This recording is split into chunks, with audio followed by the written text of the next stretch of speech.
Our guest today started his business out of sheer necessity back in 2009 in the midst, you remember, in the midst of that recession. Now, you'd be hard pressed, I think, to find a worse time to start a business. But when you get laid off from your job and you have a family to feed, you really aren't thinking about timing and strategy. You're thinking about survival. So with just a beat up clunker of a van, a handful of tools, and a bank account with about 4 paychecks in it, our guest became a plumbing and heating business owner. And you know what? He did more than just survive those lean years. He's thriving now, running a business with 5 employees and supporting his family of 4 quite well. Thank you very much. And now he's here to tell us the story in his own words and talk about some of the things he's learned. So, Proud Nation, please welcome to the show, Jason Rogers. Hey, Jason. How you doing? Good, and thanks for being on. You know, it's a scary time to be starting a business back in 2008, 2009. Tell us a little bit about what happened. Where were you working? And you know, just tell us the story about those first days when you decided, you know what, I'm gonna hang out a shingle and I'm gonna do this for real. I'm gonna start my own business. Sure. Yeah, that's fine. I mean, the employer I was working for at that time, he was a good guy. During the recession, things slowed down, and he had a larger shop with about 18. I think it was about 18 of us working, and throughout the recession, just kept getting a little smaller and smaller. He had to make his cutbacks, and he really did what he had to do, and he held on to me as long as he could, and he kind of just held me back one morning. It was like, he just kind of said, "Jay, and I just kind of stopped him right there. I was like, I know, sir. It's time. I appreciate you holding on to me long enough. I understand." And, at that point, I kind of just went home, sat down, and was like, okay, what am I going to do? Because, still have bills to pay, still got food to put on the table, still have the mortgage just like everyone else, and I had to figure it out. So, fortunately, I had a friend that was doing a small remodel on his home. I kind of gave him a call and said, hey, I'm available. If your plumber hasn't started yet, I'm available, and I could really use the helping hand at this time. And he said, absolutely, come on over and do it. I did it. The builder ended up loving me, gave me another job right after that. That rolled into a couple more jobs with him. And then on the in-betweens, I just had my small little handful of side job customers, and just ask them, help spread the word, and it just started growing. I'd say after about good 3 years, I'd say of hard work by myself, and we finally took on another employee and kept growing it from there. And now we're doing pretty good now. Yeah, I find well, let me just start over. It's really interesting to me that you did exactly what we tell the small service guys to do, and that is to look around, see what you can find in your neighborhood, your friends, your family, make sure they know that you're looking for work when you start, because so many of them call the marketing company that we own and say, I need a website. And it's like, no, you really don't in the very beginning. You've got to get something moving. You got to get something going in your community. Yep. And so many people forget that they know a lot of people. And so use those people. So tell me, when did you get to the place when you realized that you actually could do a little bit more marketing, maybe join an association, the chamber, BNI, something like that, or get a website? How long did it take you until you got to that place? The website, I'd say with the website, that's a fairly easy thing to do as long as you have time to do it. Otherwise, you're really paying someone else to do it. Our website, I pretty much built myself. Did have some time. It wasn't really like I was working, 40 hours a week, right? In a sense, out in the field. So I did have some time, and I did that. But the website, in my opinion, a website's really nothing unless you're drawing traffic to it. Right. Otherwise, it's just like this little star out in the galaxy, and hopefully someone comes across it, but yeah, website's nothing. I did BNI, like you said, I did that for a short term, and that helps out. But really, the biggest one is the networking with people and really getting your clients to spread the word. Yeah. That has always been the number one, and we even track those rates now. Our customer referral rate is through the roof. Right. Through the roof. It blows away all the Angie's List. It blows away all those website things. Customer referrals is the way to go. If you're worth your weight in salt, as they say, people are going to use that salt. So that's good. Yeah. Now I'm curious, Jason, in starting your business, I mean, you went from being an employee working for someone else to now doing it on your own, and then eventually hiring people yourself. I'm guessing it's not the same thing. You've probably found it's different working for somebody else than just running your own thing. I mean, what are some of the lessons you learned about the differences there? Oh yeah. Well, I'm gonna be honest, we're still learning. Sure. You never stop. One good thing about the trades, you never stop learning. When you think you got it down, everything just changes on you. Yes. But that was actually a hard transition from taking myself out of I usually like to say like an employee mentality and into an owner's mentality, and it's a hard change. It's a hard change because you want to be there for your employees, which I still am.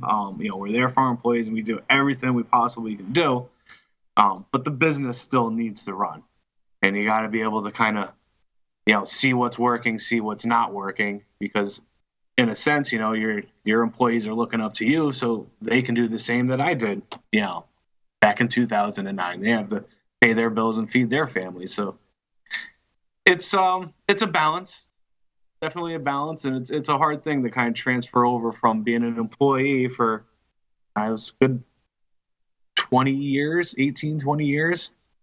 into being a business owner.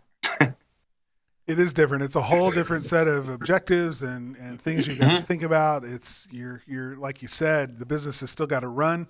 So you're weighing what your employees want against what you need. And, let's work together, create a team here where we're all getting what we want.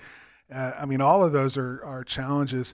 In running 5 trucks, having 5 employees rather, that's a great accomplishment. And by adding people, you're adding the ability to increase revenue and take more jobs and make more money on those jobs.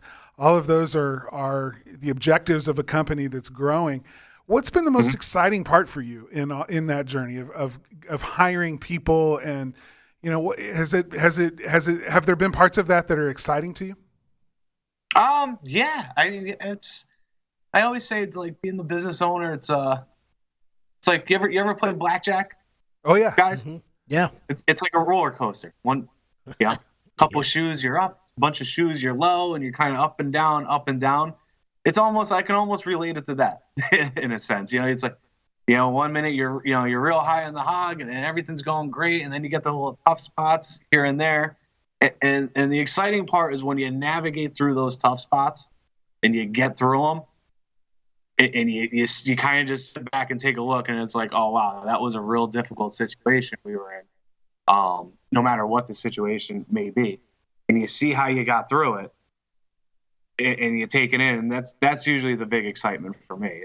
I kind of see how we got through it, and I obviously gained some more learning experience out of it, and hopefully the rest of the team does, and the company as well. And you go on from there, and you take it, and you can just put another notch on the belt in a sense. So is there any books that you read or mentors that you hired or worked with that kind of helped you navigate the business side? No, to be honest. Interesting. I really didn't read any books. Not big of a reader. I usually, read some magazines here and there, but not big of a reader. I did a few times, refer back to my last employer, and which, I still talk to this day. And even once in a while, we still help each other out. He needs a guy here and there, same with me. And yeah, we've had lunch and talked, and sometimes I pick his brain. Hey, what'd you do in this situation? Or, how'd you figure this out? And, and I always said for me with my business, I wanted to take the best points out of the companies I've worked for. I worked for a few different companies, in my time, and I always tried to take the best things out of each one and try to apply that into my business. Yeah, that's pretty much it. Otherwise, no mentors or anything like that or books. Yeah. What are some of the best parts that you brought from other businesses into yours that you said, you know what, I like the way this guy did it. I want to do it that way. Can you think of some specific things? Well, one of the things like tools. And I've heard of some companies where you have to provide all of your own tools. We didn't do that. We took we supply all the power tools and stuff like that, and the guys will, they just have to have their own hand tools, tape measures, screwdrivers, pliers, stuff like that, and anything bigger, we would do. So that was something I took on. Benefits. Different guys did benefits different ways. We made our benefit structure a little bit more for the employee in a sense. So instead of doing like sick days and vacation days, and one company I worked for, it's like, no, you can't use your sick day for a vacation. It's like, well, it's a day. Can I just use it? And he was like, no, you can't use it. It's a sick day. So we just did PTO days, paid time off. Okay. Well, there's 7 days in a week. When I say a week, you get 7 days, 7 PTO days. So for, say, first year techs or something like that, or first year employees. So we would do that, and you use the day for whatever you want. That was something I took out of from the different companies. And there's lots of little things here and there, but those are a couple off the top of my head. And it's more for what we would offer on the employees. Some companies did retirement plans, some companies didn't. We definitely do it with a profit sharing, stuff like that. And yeah, I could say, the employees we have, they're pretty happy. So I think that's interesting because even though you didn't read books and didn't have mentors, you really did have mentors, and they were all the people you worked for before. In a sense. Yeah. It was, you just take the good out of everything you kind of go through and try to apply it moving forward. It's interesting. When Carter and I started our business, our deal was we just want to build a business that we would want to work for. Yeah. So, it's the same kind of a thing in a lot of ways. So it's interesting. Yeah. So have you found that the way that you structured your benefits and everything, does that help you find better people because I know, man, hiring people is the hardest thing right now in trades. Do you find that helps? Does that give you an edge over some of the competition, other people that are trying to hire? That's a good subject. Currently I network with a pretty large community on Facebook, and it's been with a lot of business owners, and it's been a really real enormous subject. My personal opinion is I feel there's a lot of employees out there that really just don't know what's out there, in a sense. Whether they're just not looking, or they just don't want to look, or they're really happy where they are, or they're comfortable. But there's, I would say, hey, there's some companies that really don't offer much, and we try to offer more. Besides having the shortage of skilled labor in the country, besides all of that, that's the hardest game, is to find qualified employees. That's the hardest part, I'd say, right now. We could have an ad out on Indeed, Monster, anything like that for months, and if you get a dozen hits, you probably did pretty good at this time. So yeah, the employees subject, that's finding employees is a real hard task. And future thinking, with the community we talk to, things are going to have to go through a major change to be able to get that ratio back up, where the younger generation wants to kind of get in the trades and start working again. That's going to be an interesting thing in the future, I think.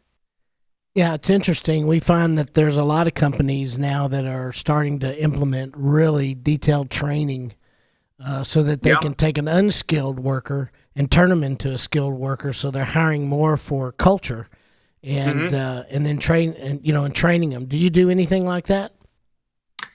We do anything that really comes out. We'll say tech wise.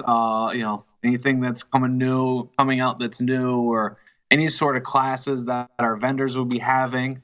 We send our technicians to them, all of them. We send them all out, whether we have to shut the shop down for a day or whatever it is. We send them to those classes because I want my guys to, they have to be up to date with everything that's going on. Mm-hmm. On the specifics, and culture's been coming up too, where, culture within the shop and the industry has been coming up too. We haven't done any specific training on that. But anything that's, kind of on the tech side, anything coming out that's new, whether it's something new with an on-demand water heater or condensing boiler, our techs go right out for that training. As soon as something comes up, they're going. And, yeah. Good deal. Are you in a place, I know some companies, larger companies will oftentimes start to hire people that have no experience in the trades and apprentice them and start training, from day one, and they're willing to invest in that employee to get them to the point that they can be a profitable employee out on a truck doing jobs, technician, or, even master plumber status. I mean, working all the way up through and making that investment in them. But smaller companies just aren't set up to be able to do that. First of all, they can't afford to train somebody that long before they can be profitable to the business. But it's one of the options that's available for finding good people that want to get into the trade but just don't have experience. I'm curious, and this is just me asking questions of someone in your area, in your market, in the Northeast. Is that something that you've considered doing, or have you done? We certainly have done that. We certainly have done that. I'm a big believer in doing that too, because the trade itself, it's just not going to grow unless you get the young generation back in. Right now in Connecticut, though, last I heard of, I think the average age for a licensed guy was 46 years old in Connecticut. So that's a scary thing. If you need licensed guys to run your business, and the average guy is in his 40s, that means there's nobody young kind of coming into the trade. So where do we go in 10 or 15 years from now? Those guys are going to be looking to retire. As of even now, with like the business owners, anything from the baby boomer area, those guys are looking to get out and shut down. Mm-hmm. So that's where the trade's going to go, and it's another big subject. I can tell you, Connecticut does not make it easy for business owners in terms of licensing and even registering guys with the state so they can do their apprenticeship. The state does not make it easy, which is another little kind of debate in itself. Right. Yeah, it's the state isn't really helping. I can assure you that it's a very hard thing to do, and for a business owner to register a guy and let him progress and go get his license and essentially try to make a life for himself, the state's not really helping with us. Okay. So is there anything that you would say to a person that wants to head out on their own and start their own business? What kind of advice would you give them as someone that's just pretty recently done that? Learn your numbers. Learn the numbers. I like Figure out. Yeah, you have to know the numbers. Understand your costs and what it's going to take. Know your expenses. Get it down, even if you have to write it down on a piece of paper. You figure it out and make sure you try to stay current with it, because you're going to get to a point where your numbers are going to change, but you may have not have changed your rates. And if you don't know them, it's gonna you never know if you're being profitable or not. That's music to my ears, because that is the number one thing I find. I don't care if it's a brand new business or somebody been in business for 30 years. When I ask them certain questions, they don't know the answer. Drives me crazy. So that's good advice. What's can I just ask what one of the biggest mistakes is that you think you've made that if you could go back and do it differently, you'd do it, you'd avoid that mistake? Oh, geez. Well, I tell you what, if you didn't make mistakes, if you're not making mistakes, well, then you're just not learning. Yeah, that's true. That's true. You're just not learning. It's you got to make the mistake so you can kind of see, like, okay, well, yeah, that was a mistake, and I got to learn from that and apply it. So in a sense, I feel sometimes mistakes are good things. But one of the big things that we recently did this year that I wish I did long ago was not be afraid to spend a little bit more money in the system you use and how you're gonna run your business. Don't be afraid to do it, because you need it, and you have to be able to back yourself up with certain things and protect yourself. And there are some systems out there that you can use, online systems or computer systems like dispatch software, stuff like that. Yeah. You got to use them, because it's just a different market out there than what your previous boss or something like that, like in the baby boomer era, might be used. It's a different animal out there, and you got to adapt to it. And that's something we did this year. We started a new system. I literally tore everything right down this whole summer, and then just rebuilt it with the new system, and it's been working really, really well. And I wish I did it years ago. Wow, that's good to hear. Advice. I know it's a big commitment to do that. Can I ask you what software you're using? We're using Service Titan. Okay, yeah, I hear a lot of good things in the plumbing industry about Service Titan. Yeah, it is probably, actually, I think it is the most expensive one out there. It certainly is, but I certainly love it. It's a great one. It's a really good one, and it's kind of, if you can think of it, it probably does it. Yeah. I've had some experience with it and using it in other industries, but I know that it's really purpose built for HVAC and plumbing especially, and so that's cool to hear. Yeah, it's really good, especially if you're a flat rate type company. Mm-hmm. It's definitely geared for a flat rate company. We're essentially T&M. We're a T&M based company, and we'll do some flat rate options, but not many. But on the T&M side, we still enjoy it, and it really helps us out. And some of the things we implemented with that system really kind of saves your butt in the long run. Very good. Well, man, if you had to, first of all, can I ask how old you are? Yeah, I'll be 39 next week. 39. Awesome, man. So you've been doing this since 2008, and you said before then you've been doing it almost 20 years. So, I mean, you've been in the business a long time. Yeah, well, let's see. So probably I started right out of high school. Literally, graduated high school. Actually, I was doing some work for a guy as a work study program, because I did go to a technical high school. I did do a work study program my junior year and senior year, and then as soon as I graduated, I pretty much took 2 weeks off and then went to work, and just been at it ever since. So 5 employees in your market. Do you see yourself continuing to grow? I mean, how's business? Are you got more than you can handle? You looking to hire? Tell us a little bit about the future for you. We're gonna grow.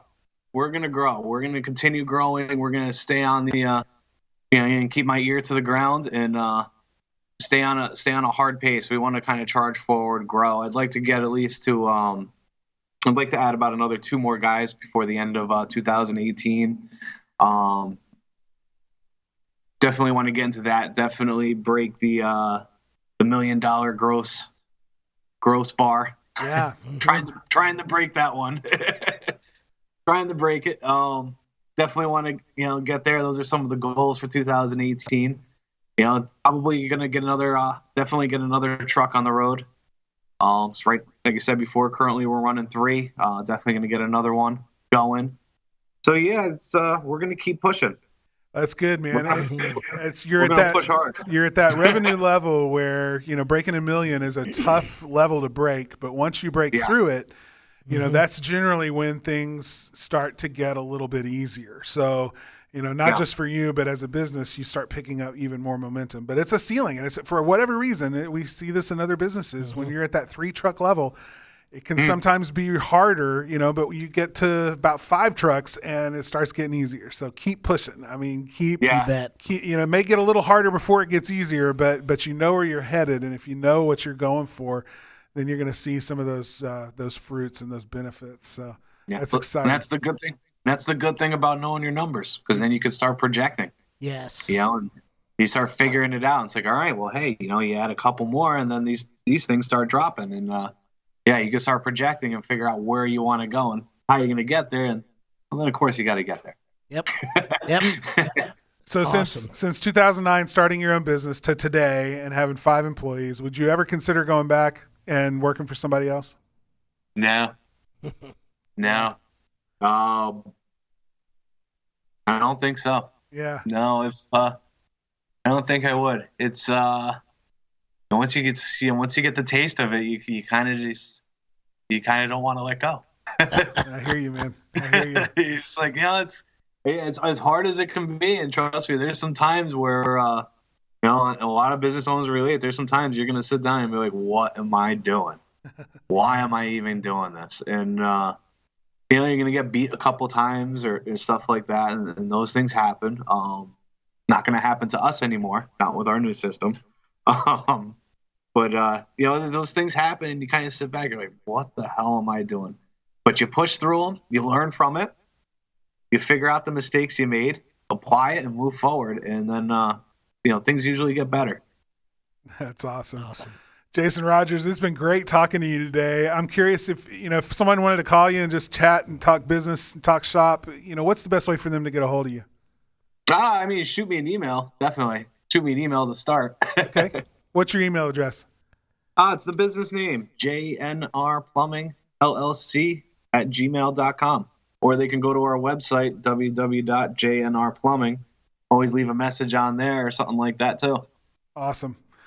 Hey, we always like to end our interview by asking our guest for a quote that has meant something to them in their own business journey, something that just they come back to time and time again, something that means something to them. Tell us what that quote is for you and then what it means to you. Well, I tell you, when I was scanning through Google, small story. I don't mean to take up too much time. Sorry. No, you're fine. Yeah, small story. I was just scanning through Google, and it was right after a time, I was having a real tough time with the general contractor. And it was always on pricing. And I was always like, but I'm not that expensive. I don't get it. I'm just scanning through Google, and I came across this quote. It was a quote from Ben Franklin. He pretty much said, I have no quarrel with a competitor who sells his labor cheaply. He, more than anyone else, knows the value of his services. And that kind of stuck with me. It stuck with me for a long time. And when I started building my website, I put it right on my website. That's awesome. It really, it just means, hey, you should know, what you're worth. Yeah. And if you've been in this trade long enough, the knowledge you've received is worth more than what you think. Just don't sell yourself short. You don't sell yourself short. You don't sell off your license or anything like that, because you worked for it. You put the time in, you learned, you dug the trenches and everything like that. You just gotta know what you're worth and move on accordingly. Not every job is the right job, right? Hey, I never lost money on a job I didn't want. That's right. I love it. Oh, man, that's good. Jason Rogers, thank you for being on today. Hey, thank you, guys. I appreciate it.